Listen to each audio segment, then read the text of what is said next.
Iain, welcome to the programme. I'm sure you've been asked the question every day for the past few months, years. How close are we to a deal or no deal? Well, how close are we to the supposed endpoint is just over 3 weeks. And if you factor on the Christmas break, that leaves very few days until the end of December, which is when the current transition period is scheduled to end. So it has to be settled quickly because there's also a ratification phase that has to take place on both sides of the English Channel. It's tight. It needs to be done quickly. There are indications from the European Union side that they are more pessimistic than they have been over the past few weeks. What are your fears if there is no deal? Well, I think we know quite a lot of what happens if there's no deal, which is that there'll be frictions at the borders. There'll be chaos for those businesses which have to complete customs forms and don't know how to do it, haven't prepared for it. And this will affect both sides. So the simple way of looking at no deal is it's economically damaging to both sides. There's then all kinds of things that you probably wouldn't think about. Can I still fly from the UK to a European destination? Well, for the moment, I'm locked down, so that's out of the question anyway. But if we want to restart the economies and you want to have people moving across borders, you need to know the terms of this. Even such banal questions as, will my dog still be able to use its European passport, has yet to be settled. So there's a plethora of things that could go wrong as a result of no deal. And that's why there are very strong incentives on both sides not to have no deal. But accidents can happen. Iain, you know, when an academic and an expert like you says to our audience, there will have to be customs forms filled out, I'm guessing that possibly our audience is thinking, okay, well, that's fairly normal. But you and I know, right? Because, I mean, it's my job and it's also yours in a different way to understand the details of what's going on. And I have heard people who work in the haulage industry, who work in moving goods between the European Union and the UK, that we are talking about tens of millions of forms. I've heard one head of a haulage company in the United Kingdom say, if this happens and it's a no deal, we are going to go out of business. We have hundreds of trucks moving from the UK to the EU and back, and we literally don't have the manpower to fill out what will eventually, over the course of 12 months, be millions of customs forms. I mean, businesses are going to go bust. We don't want to exaggerate.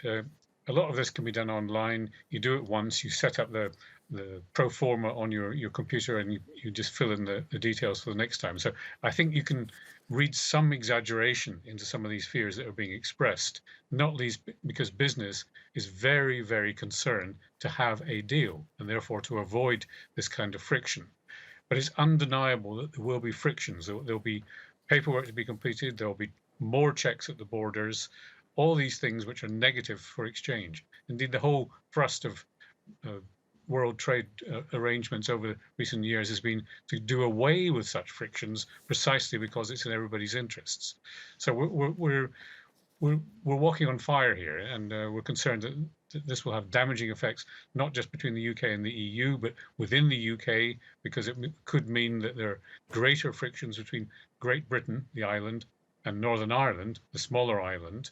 And we know that that has ramifications for other sorts of things, such as security. So it's something that they should bang their heads together and get it done. What remains on the table is not that difficult. I've also heard British hauliers say that they have received offers of work worth tens of thousands of pounds, and they've had to turn them down because of the trouble that they'll have to go through to comply with the new rules that, of course, they still don't know what they are. I've heard of German hauliers who say, you know what, when it comes to the UK, we're literally not sending our trucks there, of course, again, because of the same problems. Here's a quote from the Secretary General of the European Road Haulers Association. He's Marco Di Gioia. He says there's going to be huge bottlenecks between the UK and the EU. You can expect empty shelves in supermarkets from the first week of 2021. It's a complete nightmare scenario. It will last for weeks, even months. I know you're trying to temper me, Iain, and I appreciate that as well, but do you think there are going to be food shortages? In a word, no. There may be shortages of particular foodstuffs. For example, if a truckload of courgettes is inhibited from coming from Spain to supply the UK market, then we're not going to have courgettes. But if you go through a British supermarket today, you will find that we're importing things like sugar snaps from Kenya, tea from Kenya and India. So it's not as though there's going to be a shortage, but there will be maybe fewer choices available to some people. Again, we don't want to exaggerate this, but we also don't want to downplay the fact that this is going to be economically damaging. Both sides are going to suffer. And another instance of this is the very bizarre saga around the fishing industry, where the fishing industry accounts for tens of thousands of people, of employees, workers in both sides, and yet it's the thing on which the negotiations are most severely stuck at present. What sort of economic damage are we looking at? The Governor of the Bank of England said last week, I believe it was, that the long-term impact, certainly of a no-deal Brexit, is going to be greater than that created by the COVID-19 pandemic. Yes, COVID is a short, sharp hit to the economy. We know that. We already know the magnitude of it. When it comes to Brexit, depending on how big the frictions are in the future between the UK and the EU, the closer we are, the better it is for our economy. It's not an absolute loss of GDP, but it's GDP growing more slowly than it would otherwise do. And the bigger the obstacles, the bigger the relative loss of GDP. That's the sensible way to look at it. And Andrew Bailey, the Governor of the Bank of England, is correct to say this will be a long-term effect because it's year in, year out. Whereas, given your previous article in your programme, we expect the COVID economic hit maybe to dissipate within the next 6 months. Iain, from the London School of Economics, Iain Begg, always appreciate your expertise. Thank you so much indeed. 27 days to go.